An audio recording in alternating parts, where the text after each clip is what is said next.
Okay, you guys, I just found something out and it's blowing my mind. Some of you may already know this, so don't come in the comments like, you didn't know that? No, I didn't. You know why? Because I live in the United States of America, where we have been brainwashed and not been taught about real history. Okay, if you guys go to the first video on this playlist, the simulation, I filmed it on January 11th, 2021. And it was showing how all of the times were different on every clock, every digital clock.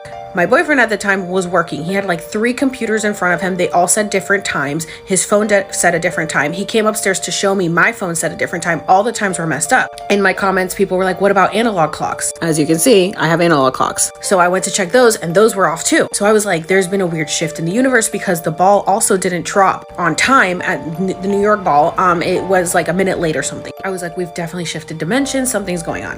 Look at this. I recently came across a video talking about how the calendar is supposed to have 13 months, but the Gregorian calendar changed it, which is the calendar we follow today. So I see this comment, come to Ethiopia, you will see what you are saying. We have 13 months within a year. So someone commented, right now we're in 2014, year of Mercury. Today's date is Thursday, the 22nd of March, 2014. Our new year is on the 1st of September. And I was like, wait, they're living in 2014 and we're living in 2022? Is that why they say that all time is simultaneous, like past, present, and future, we're all living in it at once? But then I saw this comment. So if we're in 2014, according to your calendar, 2020 Gregorian calendar corresponds to 2012, your calendar, when the truth started to come out and people woke. So the Mayans were right. COVID really put everyone in 2020. Using your calendar, that means that the year 2012 was the end of the world.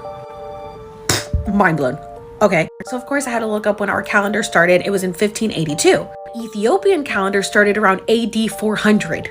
So they are obviously way more correct than we are. How many years did we lose switching to the Gregorian calendar? 8 years. We're lost in translation when the switch to the Gregorian calendar was made to the 15th century. And if you guys remember, the Mayan calendar says that the end of the world would be on December 21st, 2012. And even according to the Julian calendar, that would be on January 21st, 2020, when COVID was at its peak. So I'm freaking out in the middle of the night and I message my dear friend JK Ultra, Jen, if you guys aren't following her, please go follow her, who's super into all this stuff. And I was like, girl, I'm sure you know this, but did you know this? And her and I are both freaking out because we didn't know this. So she goes and converts what day is December 21st, 2012 in the Ethiopian calendar. What does it calculate to us?